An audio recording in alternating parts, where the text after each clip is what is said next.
Listen to me carefully, because right now, in this very second, your brain is trying to protect you, but in reality, it is digging your grave and you don't even see the shovel in your hands.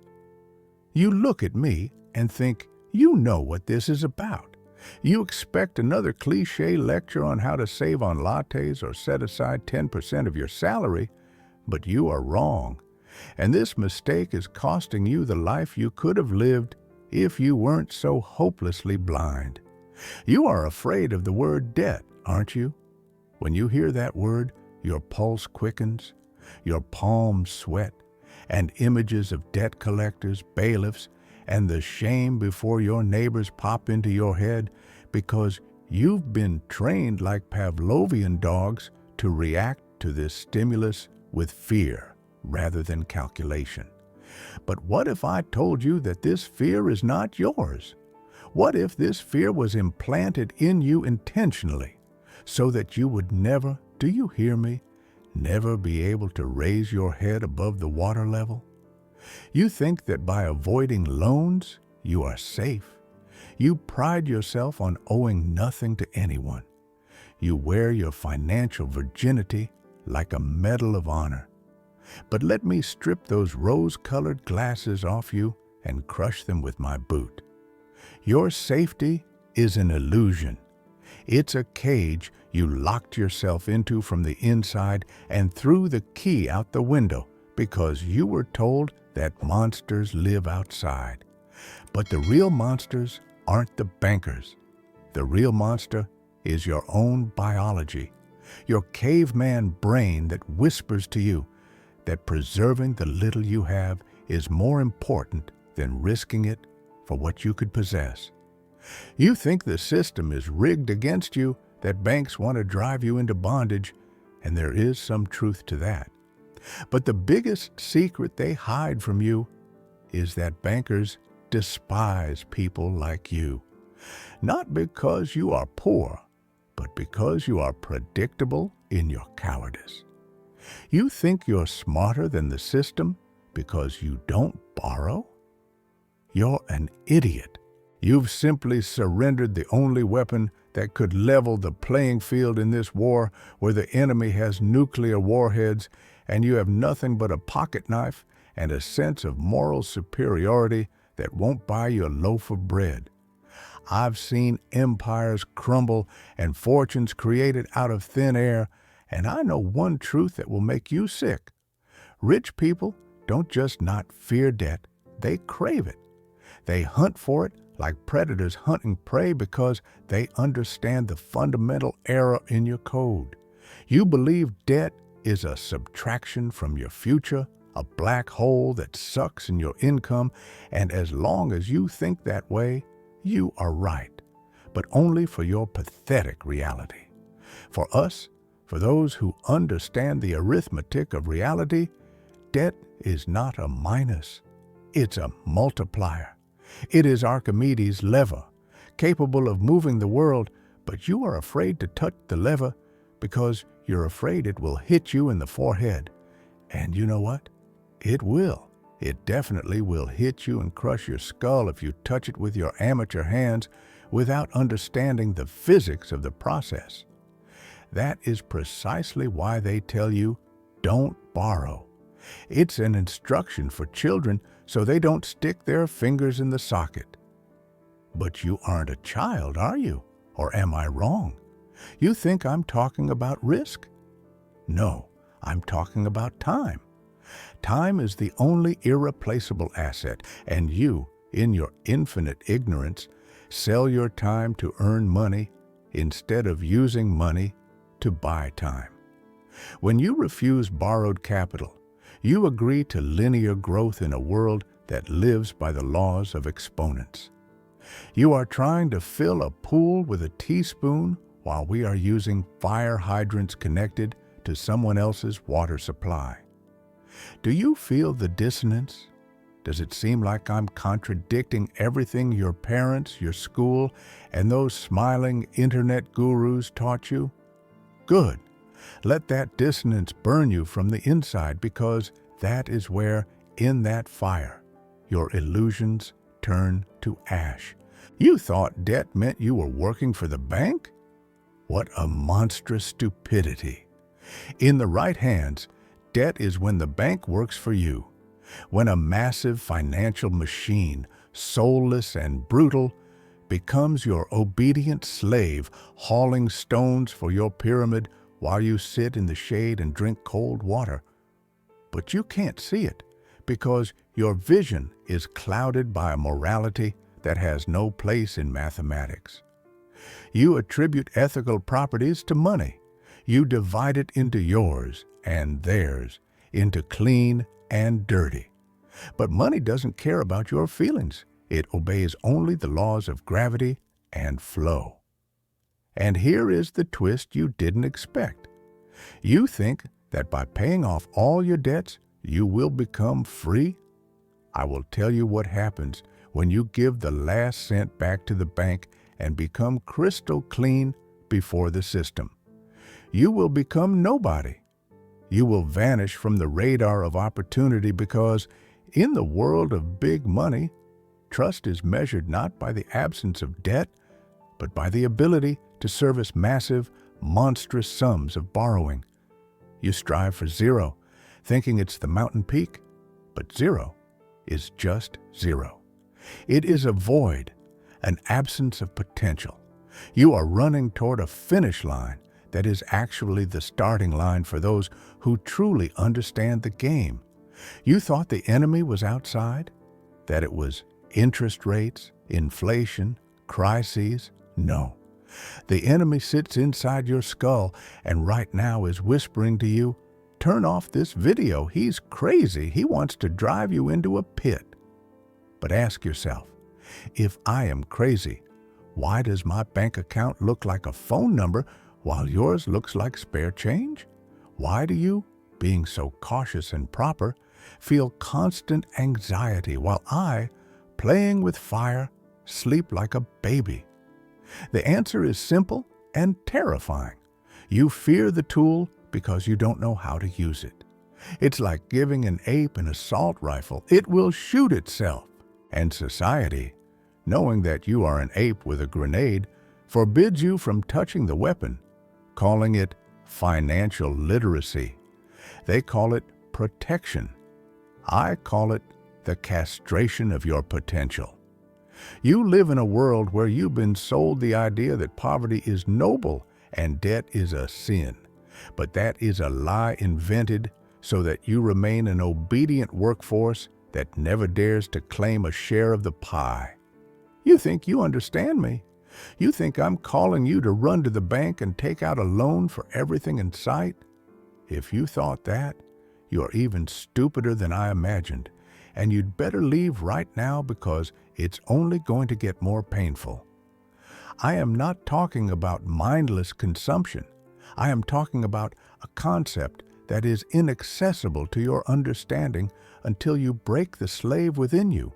You are standing on the edge of an abyss, and I am suggesting you don't step back, but jump, not down, but up, using gravity against itself. Does it sound impossible? Of course. For you, impossible. For me, it's Tuesday. Your whole life is a wait for permission that no one will ever give you.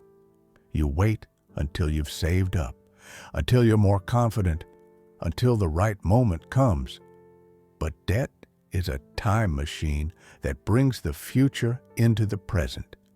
You can take a result you would have achieved after 20 years of hard labor and get it today, right now, if you have the courage to sign a contract with the devil.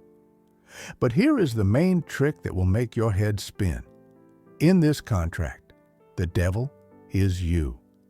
You create the conditions under which you either win everything or lose your soul. And most of you lose not because the terms were harsh, but because you didn't even read the fine print, which says the rules of the game change the moment you think you've won. You think debt ties you down. Oh no. Debt is the only thing that can give you wings if they are made of the right material. But your wings are made of wax and fear. I look at you and I don't see people. I see missed opportunities, graveyards of potential overgrown with the weeds of common sense. You pride yourselves on not taking risks. I despise you for it, because the biggest risk in this world is living your life exactly how you were told, and at the end, realizing that the instruction manual was written by those who wanted to use you. Are you ready to learn the truth about how to turn this poison into medicine? Or will you continue to hide under the bed, hoping the economy won't notice you?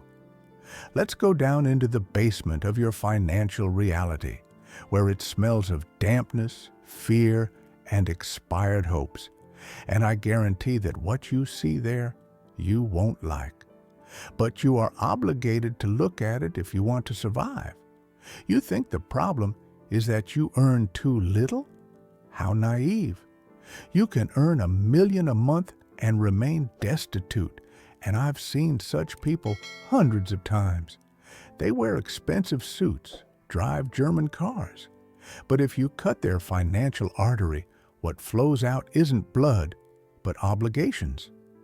We are talking about toxic debt, a cancerous tumor that you, voluntarily and with a smile, plant in your wallet, calling it an improvement in your standard of living.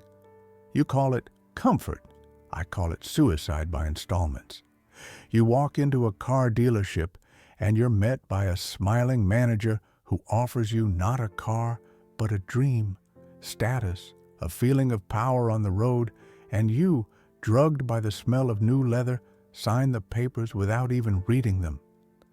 At that moment, alchemy in reverse occurs. You turn your future time, your yet unearned money, hours that you could have spent with your children or creating something great, into a piece of metal that begins to rot the very second you drive out of the gate. You think you bought an asset? You're an idiot. You bought a liability that, like a vampire, will suck the life out of you every month, demanding insurance, gas, repairs, and most importantly, interest to the bank. But here is the real horror you're missing. You think you're paying for the car with money? No, you're paying with chunks of your life.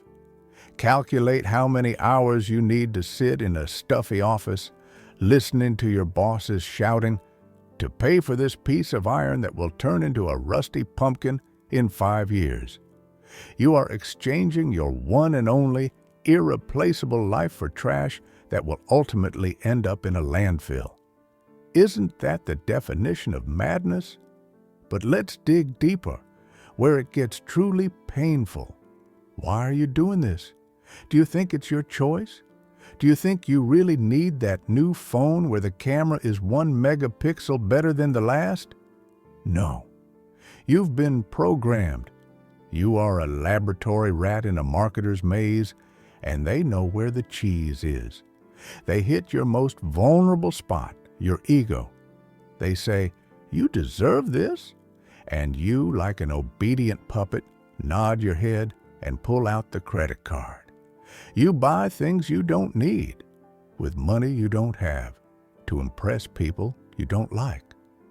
This is the classic formula for poverty, yet you've elevated it to a cult. And here is where it gets interesting. You think the bank gives you money because it trusts you? Oh, how mistaken you are. The bank doesn't trust you. The bank counts on your stupidity. For the bank, you aren't a client, you are an asset. You are a cash cow that must be fed just enough so that it doesn't die and continues to produce milk in the form of interest. When you take out a consumer loan for a vacation or a wedding, you are effectively selling yourself into slavery. But the chains aren't iron, they're digital, and they are much stronger. Are you happy that your credit limit was approved? Are you celebrating this as a victory? This isn't a victory. It's the length of your leash. The larger the limit, the further you're allowed to wander from the kennel, but the collar stays on. And here is the twist that will make you turn cold. You think the worst part is the interest? No. The worst part is the missed opportunities. Every dollar you give the bank for servicing your toxic debt is a soldier you killed with your own hands instead of sending him to war for your freedom. You destroy your army even before the battle begins.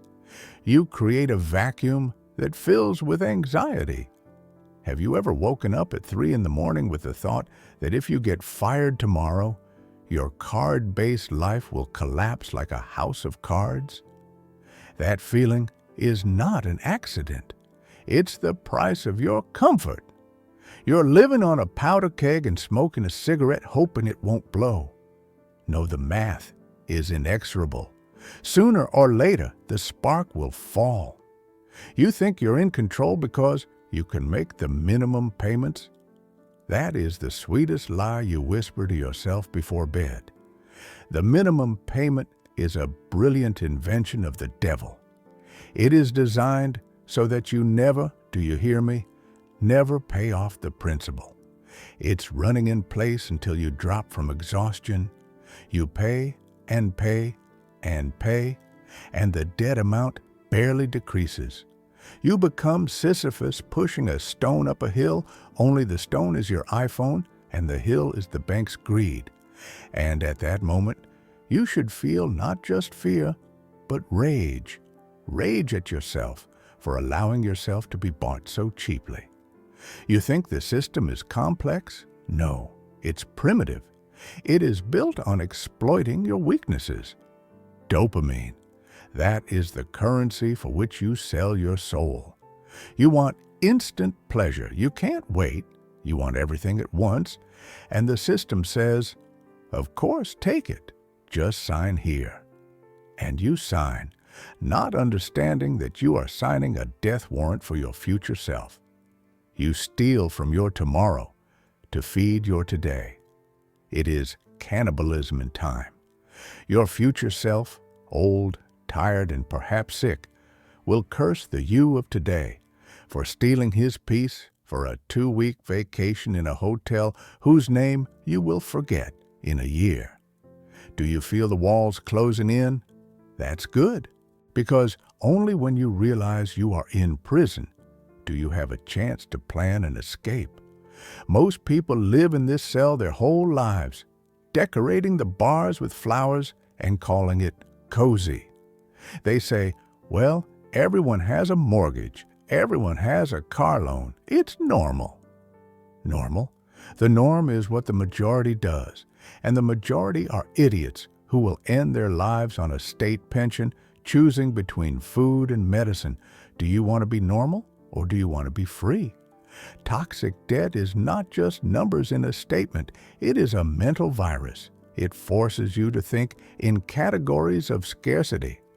You are afraid to take risks, afraid to change jobs, afraid to open your mouth because you have obligations. You become obedient, gray, and convenient, a perfect cog. And when you look at the rich and think they just got lucky, you're lying to yourself again. They didn't get lucky. They just didn't make those fatal mistakes you make every day by pulling out your shiny plastic card. They despise liabilities. They look at luxury as a reward for victory, not as a way to appear as a winner. And you? You put on a mask of success, behind which hides a grimace of terror. You build a facade behind which lie ruins. And the scariest part is that you know the truth. You know it when you pay your bills, choosing which one will wait until next month. You know it when you deny yourself something important because you have to feed the car. But you continue to play this game because admitting defeat is too painful. But I am here to tell you, pain is medicine. Admit that you messed up. Admit that the things you own actually own you. And only then, when you look this monster in the eyes and call it by its name, slavery, only then can we move on to how to turn this weapon the other way. But are you ready to kill the consumer within to birth the investor? Or do you like your cage too much? Now wipe your tears. Stop feeling sorry for yourself because you bought that damn TV on credit, and listen to me. Because we are crossing the Rubicon where childhood ends and the big game begins. You think I hate debt? You think I sit on a mountain of gold preaching total frugality like a miserly knight brooding over his hoard? You are wrong again. And this mistake is costing you millions you will never see because you are looking at the world through the keyhole of your fears. I don't hate debt. I love it. I build castles out of it. But there is a nuance that separates us by a chasm the size of the Grand Canyon, and until you build a bridge across that chasm, you will remain on the losing side. You use debt to appear rich, while I use debt to become rich. Do you feel the difference? It tastes like the ashes of your hopes, doesn't it? Then let me introduce you to a concept that will make your brain explode if you have the courage to accept it. It's called leverage. Remember high school physics, which you successfully forgot while dreaming of graduation and first love. Archimedes said, "Give me a place to stand, and I shall move the earth." In the financial world, the fulcrum is your ice-cold mind, and the lever is the bank's money. You've spent your life thinking the bank's money is a shackle whose weight breaks your back. But what if I told you it is the only ladder capable of pulling you out of the pit you've been digging for years? Imagine two people to understand the depth of your tragedy. Let's call the first one Cautious John. John is a good guy. He listens to his mom. He fears loans like fire. He counts every penny. John saves money. He works for 10 years, denies himself everything, eats cheap noodles, doesn't go on vacation, and accumulates $100,000. He feels like a hero. He thinks he's performed a feat. He takes that money and buys an asset, say, shares in reliable companies or a small studio on the outskirts. The market grows by 10%. John earns $10,000. He is happy. He thinks he's beaten the system, but standing next to him is me. I also have $100,000, but I am not John. I am a predator. I don't buy an asset for $100,000. I go to the bank, put my $100,000 on the table as collateral, and say, "Give me another $400,000. The bank, seeing my assets and my confidence, gives me the money. Now I have $500,000. I buy an asset for $500,000. The market grows by the same 10%. The asset increases in value by $50,000. Now watch my hands, because here is the magic you call fraud and I call arithmetic. John earned $10,000 on his $100,000. That's 10% per annum. I earned $50,000 on my $100,000. That's 50% per annum. I increased my efficiency fivefold without working a single second more than John. I used the bank's money as an amplifier, as nuclear steroids for my capital. John gets a safe income that barely covers real inflation. He is running in place. I get an excess profit that makes me richer with every cycle, distancing me from John at the speed of light. You look at this and think, but you owe the bank $400,000. That's a risk. What if the market falls? There it is, the voice of fear, the voice of your genetic memory that fears predators in the bushes. You think risk is debt. I tell you that the real risk is being John. Because while John is saving his next $100,000, inflation is devouring their purchasing power, turning his money into dust. His capital melts like ice in the sun. My debt is fixed. Inflation works for me because it devalues the debt I must return to the bank. I borrow expensive money today to pay back cheap, devalued money tomorrow. Do you understand this? The system is set up to destroy savings and reward debtors but only those who own good debt. Do you still think this is dangerous? Let's flip the situation so your head spins from the realization of reality. You think the bank is the master of the situation, a scary monster in a high castle? When you take a consumer loan, yes, the bank is your master. It holds you by the throat and squeezes. But when I take millions to buy assets, the bank becomes my partner. More than that, it becomes my hostage. If I have problems, they are the bank's problems. We are in the same boat, and the bank is interested in me not sinking more than I am myself. And the funny thing is that the bank wants to give me this money. Banks are overflowing with liquidity. They need to foist these papers on someone to earn their interest, or they will go bust. They beg, "Take our money," and you refuse because you're afraid? You refuse the fuel that can launch your rocket into the stratosphere because you're afraid it will explode?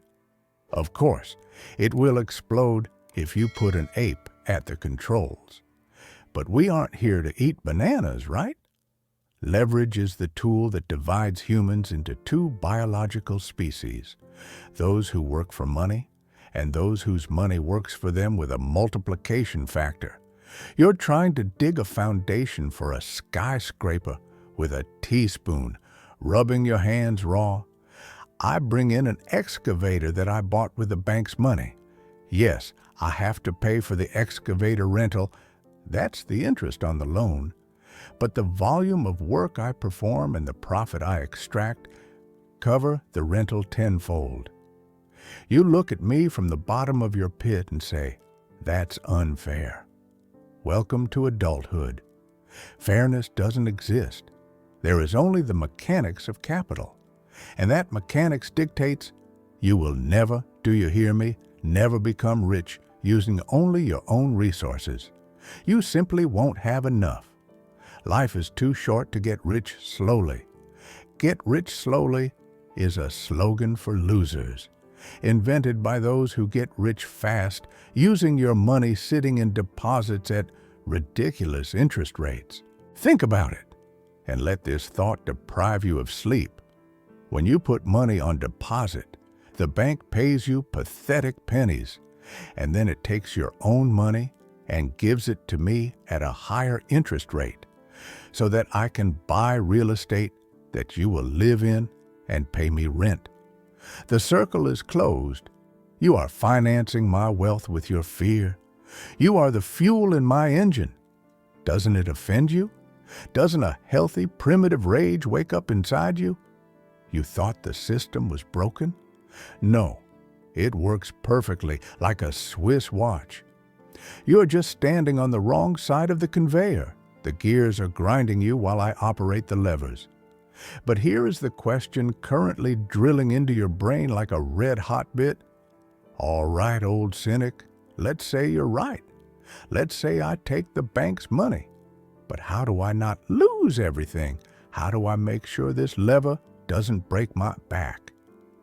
And that is the right question, because leverage is a double-edged sword. It cuts both ways without mercy. If you use it to buy a liability, it will kill you faster than you can blink. If the market goes against you and you have no safety margin, you're dead. No, the secret is not to avoid the sword, but to learn how to fence. You must find an asset that pays for this debt itself. You must find something that generates a cash flow exceeding the cost of servicing the debt. And here is where most of you stumble, because you look for easy ways.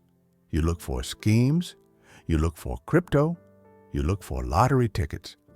I am talking about boring, concrete, tangible things that breathe reliability. Do you think I'm a genius? No, I just know how to read reports. I look at the numbers and see, if I take this debt, who will pay it? Me? No. If I pay, it's bad debt. It's a noose. If someone else pays, it's an infinite source of money. It's an oil well in my backyard.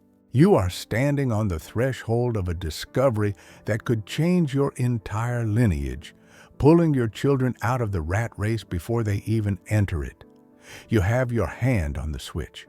Are you ready to turn on the power? Or will you pull your hand back again because what if it shocks me? I see the doubt in your eyes. You think, it's too good to be true. And you're right, because there's a catch. There's always a catch. And the catch isn't in the banks, the interest, or the market. The catch is that to operate this machine, you must kill the consumer within you and become a cold-blooded manager. Are you ready to learn exactly what this mechanism looks like in action? Exactly how to make other people pay for your luxurious old age while you drink coffee and read the newspaper? Or would you rather stay in the safe sandbox with a plastic shovel while the adults divide the world? Now put away your calculators, close your banking apps, and look me in the eye, because we have reached that very line where dry math ends and dark, viscous psychology begins, the very matter that breaks the backs of even the smartest among you, leaving them to crawl in the dust of their own ambitions. You sit here, filled with new knowledge, your eyes shining with a feverish glint. You are already mentally buying skyscrapers with the bank's money and seeing yourselves on magazine covers. But I must throw a bucket of ice water on you before you burn your life to the ground without even having struck a match. You think you've understood the secret? You think that now, knowing the formula of good debt, you are destined for inevitable success? What monstrous childish arrogance bordering on madness! I have seen thousands like you, enthusiastic believers who learned about leverage and ran to the bank with glowing eyes, thinking they were the new Rockefellers. Do you know where they are now? They live in cardboard boxes from the refrigerators they bought on credit, and they curse the day they decided to play at being rich. Because I didn't tell you the most important thing. The thing that makes me laugh with a bitter laugh when I see your naive hopes. Debt is not a magic wand that turns a pumpkin into a carriage. Debt is a ruthless magnifying glass. If you are an idiot, debt will show the whole world what a phenomenal, grandiose textbook idiot you are, magnifying the scale of your stupidity by 100, by 1,000 times. If you have a small microscopic hole in your financial discipline, debt will turn it into a Grand Canyon into which not only your wallet, but your family, your health, and your future will crash with a roar. You thought the enemy was the bank? You thought the enemy was high interest rates or greedy capitalists? I promised you the truth, and here it is, bitter as quinine and heavy as a tombstone. The enemy looks back at you from the mirror every morning while you brush your teeth. You are the only variable in this equation that can ruin everything. The bank is predictable like the sunrise. The market is cyclic like the change of seasons. Inflation is inevitable like death. Only your human nature, your greed, your animal fear, your impatience, and your laziness is chaos. And when you add powerful leverage to chaos, you get not wealth, but a nuclear explosion in the center of your living room. You think you are ready for good debt? Let me put you to the test right now without leaving the screen. What will you do when the market drops by 40%? What will you do when your tenants move out, leaving a trashed apartment, and the bank demands early repayment or an increase in collateral? Most of you will panic. You'll lose your breath. You'll start calling brokers. You'll start selling assets at the very bottom, locking in monstrous losses. You'll start crying and blaming the system for unfairness. And at that very moment, while you are in a state of hysteria, My people will come and buy your assets for pennies because we feed on the panic of amateurs. Good debt in the hands of a coward instantly turns into a noose lubricated with soap. That is the alchemy of losers, turning gold into lead. You must possess not just knowledge, but the ice-cold calm of a sniper who holds his finger on the trigger between heartbeats. You must look at the red numbers in the report and see not a loss of money, but an opportunity to buy even more. Do you have that core? Or are you made of jelly that trembles at the first gust of wind?